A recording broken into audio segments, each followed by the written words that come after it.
Hello, everybody. Welcome to our next episode of Augie Insider on this Monday afternoon. Hope you had a great weekend. We're here today with Athletic Director Josh Morton, head men's basketball coach Tom Billeter, and Coach Makaleb McInnis that we'll meet a little bit later on. And then after a weekend celebrating his 650th win, Coach Dave Krauth. So we'll pass it off to Josh to get started. All right, very good. Thanks, Emily. We're going to start with men's basketball this afternoon on your lunch hour. Coach Biller, tough road trip to Fayette. I'll have you introduce Makaleb here in a minute, but just kind of your overall thoughts. Two high-scoring games. I saw a lot of baskets that were made on both sides Friday and Saturday. Yeah, you score 109 points and lose, which is amazing. Even in overtime. Overtime was 18-13. That's how many points were scored by each team in 5 minutes, which is, it was like talking to Jeff Filling after the game. He said it's like a weekend of doing NBA games because it was just so high scoring both nights. And, you had to try to lose that one on Saturday. You're up 7 with 2 minutes and 38 seconds to go, and you're feeling pretty good about it. But the way they shoot that three, they get you to unravel a little bit. You're so worried. They were 17 for 34 from three. They scored 51 points on 34 shots, and we still could have and should have won. But what happens is you start losing your system a little bit. Your guy is just hotter than a $2 pistol, and you just keep trying to extend your defense and guard, and pretty soon they're getting uncontested layups. And we're up 4, with not much time left in regulation, and they keep getting wide open shots, and it looks bad. Some of that was probably due to fatigue, but a lot of that was each guy out there so worried about their man hitting a 3 instead of a 2. It's almost like good. They only got 2 that possession and not 3. And you can't hug everyone on a team, everyone on the floor, and take away penetrations, especially us. We're just not very good at that. So, we kind of got tight. We kept guarding our guy a little bit more maybe and not helping on any of those drives. And they were allowing themselves to hang in there. And then we had 2 empty possessions that really hurt us. And you got to credit Upper Iowa for hanging in there, really, for a team that was 17 for 34 from 3 to really hurt us with field goals that were just 2s. But they scored them fast. And we didn't answer. We answered we played a great last 10 minutes, really good second half. We were down 8 going into the half. And, at one point we were going to go up 8. I thought we had kind of a tough foul on, you're up 6 and Isaac Fink makes a nice drive and gets called for an elbow. And so you get 2, but they get 2. And it just took 5 minutes to figure it all out. And we kind of lost our momentum after that a little bit. And, one of those things, I don't know. Isaac said he didn't mean to do it and it got called that way, and it's nobody's fault, just happened. And, you got to respond and bounce back. So Friday night, had a chance to win that one. That's a deceiving 10-point loss. And obviously we had it pretty much won on Saturday, which was a huge game. That's a critical game for the way the division is running out this year. Yeah. So, one of those things. We played hard. We scored baskets, some good things, but our defense has got to get better. Yeah, I probably like a lot of our fans. I'm at one game watching both. I got your game at the Pentagon on Saturday, watching our women and watching your game too. We like to have a student athlete join us usually on Monday. Today we do have a student. Makaleb is a grad student in our sports administration leadership program. Coach, if you want to introduce our newest face to the men's basketball program. Yeah, Mack is our defensive coach this weekend, so he gave up the 114 points, and that's his specialty. You can tell how well we did with that. Makaleb is a young man who played, recruited and played by my former assistant coach, Jeff Trumbauer. Jeff was fortunate enough to have Makaleb join him at Black Hills State.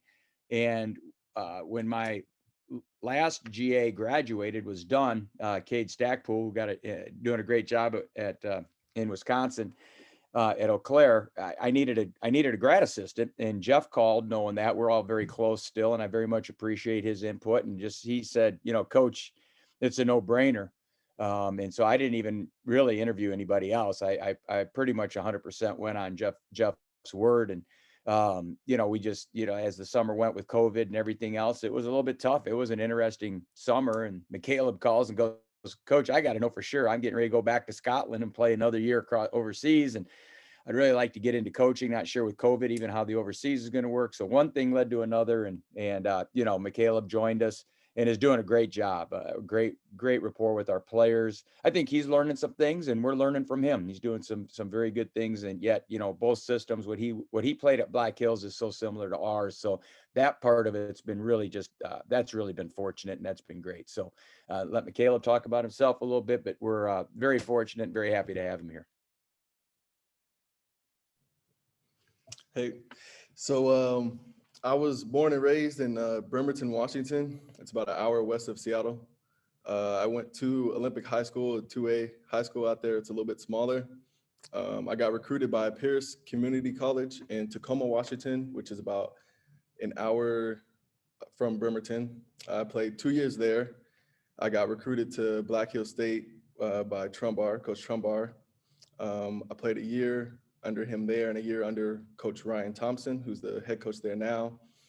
And then following that, I played a year overseas in Scotland. And then last spring is when I got in contact with Coach B. So that's how I ended up here at Augie. And it's been going good so far. I've enjoyed it. I've learned a lot. It's a great coaching staff, good kids and stuff. So yeah, excited to see how the rest of this year plays out. Makaleb, I'm always curious for someone who played professionally too. Now the transition to coaching, what's that been like? And I'm sure we probably still put you to work sometimes on the court.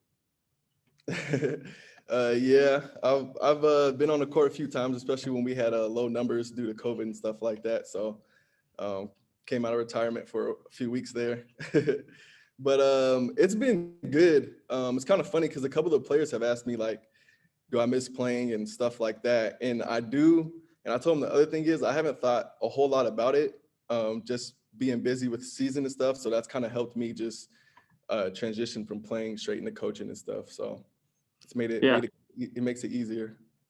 Yeah, and I'm sure you're getting used to the NSIC. Every league probably has a little bit different style. You played in the RMAC, so this league may be a little different, and getting used to some of those matchups as well. Especially you go to a place like Upper Iowa, they play a very different style, right, than we'd seen so far. Yeah, definitely. Upper, they shoot the ball really well. Give them credit, and not just one night, but both nights they shot it pretty well. So that was a little surprising to me. But yeah, it's different league play. But end of the day, basketball is basketball. Yeah. So. Coach, look at the standings. It's the good news is we've played all of our games, right? So then not everybody can say that in the division. But how do you approach here now going forward as you look to make the postseason tournament? Yeah, it's still old coach speak. Every game we've lost, we could have won. But we won a couple, we maybe would have lost. So it's still just all you can control is your next game. I can't really worry about especially this year. I mean, there's teams that haven't played each other, which affects the standings. When Winona doesn't play USF, somebody's going to lose those games, and so that's going to cloud it a little bit. And when certain teams just don't play, and they want to, that's not an excuse for anyone. It just makes it even more where all you can do is play your next game. And so we're just focused on our next game, and we need to guard better. We need to improve. We need to get better at some of the things that we definitely have identified, not only as a staff, but as a team, and just take it each day, each game at a time. I wasn't even kidding, but I'm way more nervous during the week on our COVID test results than I am getting ready for the team we play. I mean, when the games get here and we're all negative, it's like a relief. It's like finals are over, back when you're in college. I mean, you're just so glad to have that part over, just so you can play. And our team, we've lost a couple we should have won, and we know that, and we're trying to get better. But I know this, they want to play, and every time that our tests are that, they're happy. And we're just right now focused on Southwest State and praying to the good Lord that we get a chance to play them twice this weekend. Yep, agree. Coach Billeter, you stick around. Coach McInnis, nice to introduce you to everybody. Let you get back to film work and probably studying for your SAL program as well. Yep, will do. Thank you, appreciate it. Yep. Coach Krauth, turning to the women's side, a weekend sweep of Upper Iowa, two high-scoring games on your part. I joked with you Friday night, and I know coaches never like to think ahead, but it sure looked like you were going to play a good weekend, and I know that makes a coach really nervous. But you backed it up on Saturday as well. Yeah, it was a a good weekend for us. I mean, that was just the bottom line. It's interesting because we pressed a good portion of the weekend this past weekend, and have kind of pressed more spottily, I guess, if that's a word, in previous games, and it just depends on teams and matchups. But then I could see on Friday that, and I knew that they hadn't been pressed much. That they weren't reacting as well as, of course, they would have liked to, and so the game got going, and we really got going, and went well. And I told our kids after the game that all I could think about in the second half was, well, we had to play this team tomorrow. And I mean, it was kind of like USF and Mankato and men. Mankato thumps them on the first day, and then they come back and get beat on the second, and that's just so. That's not unusual for things like that to happen. But so I just felt, well, we better press some more, because it was effective, and it turned out to be maybe not quite as effective, but it worked well. And so, I think our defense sort of generated some offense, and we got going, and had a lot of kids that I thought had a good weekend.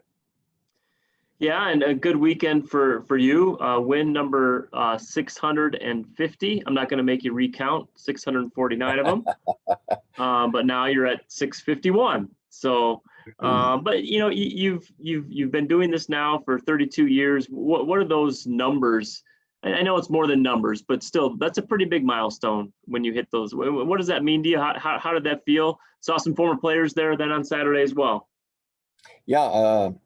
We kind of almost had an impromptu senior day on Saturday, and we're fortunate to get a few of, especially younger alums that came back and got in and got a chance to visit with them some. The 650, I'll be honest, I mean, and this will be, I don't have a lot of cliche type things to, when I look at things like that, maybe milestones or whatever. But the day of, I didn't know it was 650. And then I got a text from someone say, hey, good luck, hope the game goes well tonight. And then they put a 650 at the end. So then I kind of, that must be where we're at, and sometimes, I don't like to think, you just feel like you're going to jinx yourself if you're thinking about things like that. But,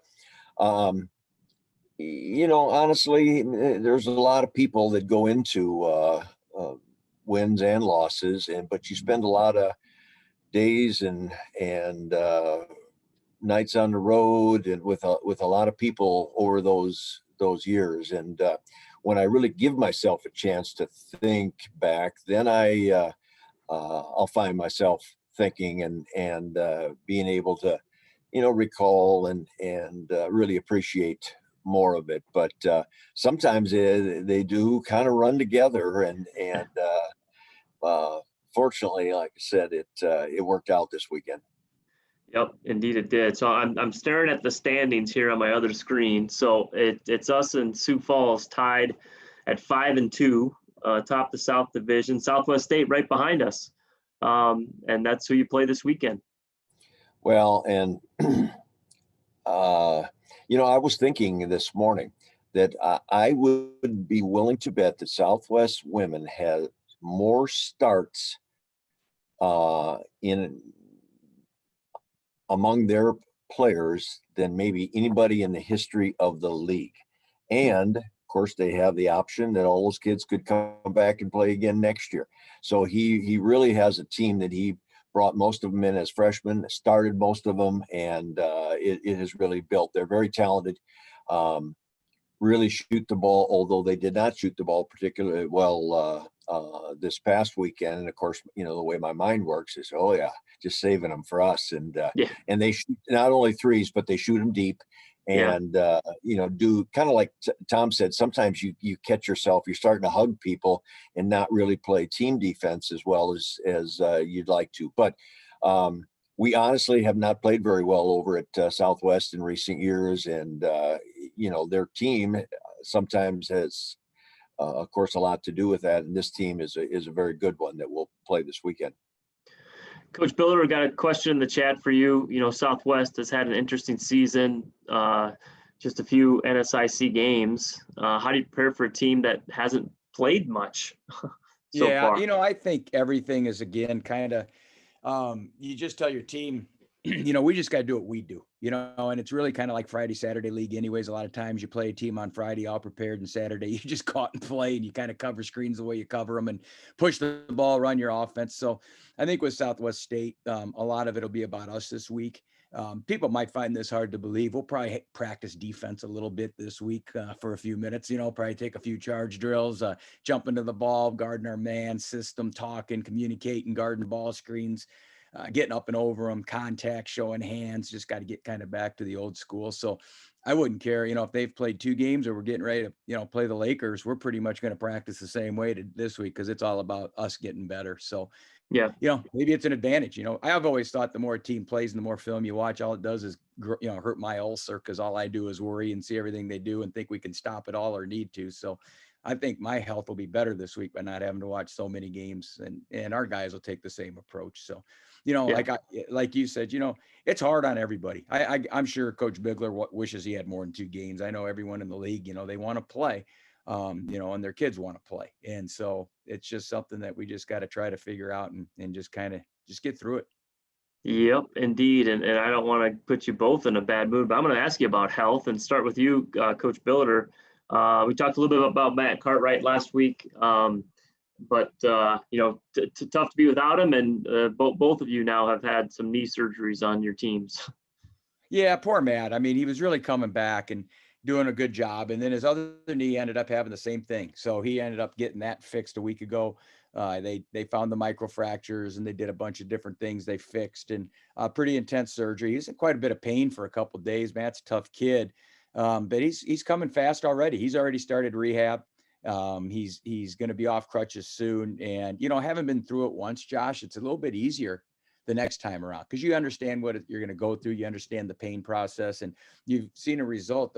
His right knee is perfect. It's doing great. You know, left knee now is the one he's rehabbing. I could have those backwards. I'm not sure. I know he's got 2 knees and they both aren't very good. One's fixed, one's getting fixed. So, but you know, he's kind of kid that's just going to hang in there. And, you know, we miss him. We missed him this weekend, not just being on the bench, you know, not even playing. He runs a lot to the team. He's still a very, very valuable asset in the locker room, and he's good on the bench. And so we're anxiously awaiting. I'm sure he'll be back this weekend, you know, and we're sure looking forward to that. Yeah, and Coach Krauth, Katie Gensel as well, injured early on in the season. Any update on her? Yeah, she just had her surgery, well, a couple days at the end of the week, last week. And again, it sounded like everything went well, or as well as it can when you're repairing an ACL. But we've got, you know, Vache missed basically last year almost with her knee. She had it rescoped again this early season, you know, at the end of November, I believe. And then Michaela Jewett hurt her knee in practice. Michaela is a redshirt freshman that had a good shot at starting for us, and so we've dealt with that. And it's not the first year we've had to deal with injuries, and everybody does. And sometimes it bites you a little harder than other years. But, you know, I think, again, we've responded pretty well to, you know, what can be some adversity. Yeah, and I know we for both programs, we announced Alumni Weekends, and it's coming up. And whether, you know, this year is so unique on so many levels, and what we usually do and how we I love our banner tradition and things. So we're working on how to do it. We'll do it. But nice to get have a place for your alumni to come join us for both of you guys. Yeah, we're looking forward to it. Again, if we end up not playing due to COVID, we'll just play the alumni. Let them come and we'll do a game on the court and have fun before, during, and after. It'll be a good time. So come anyways, alums. We love seeing you and appreciate everything you do for our program. Yeah, if it works out well, generally, you know, we'll get maybe a few older alums that show up in alumni nights. Like we mentioned earlier, we had a few of the young or more recent alums come last weekend, and that was very nice to see them, but I hope something works out. Yep. Let's just get there. As we talk in our department, every day things change, and every week certainly things change, and we feel fortunate today that we've only lost one game due to COVID. So we see what we can do about keeping that streak alive. But thanks everybody for joining us on your Monday recap. Look forward to seeing you next Monday at noon. We'll recap Southwest State of Minnesota in Augustana and get ready for University of Sioux Falls. So Emily, I'll throw it back to you. Thanks, Josh. Emily, Dave, congrats, man. That's a lot of wins. I can't even count that high. So Yeah. Awesome. Great. Thank you, everybody, for joining us again. And we look forward to seeing you at the Pentagon this weekend. And you can watch the women on goaugie.com/live. We have wrestling this week as well on Thursday. So be sure to check them out on our live stream as well. Have a good week. Thank you.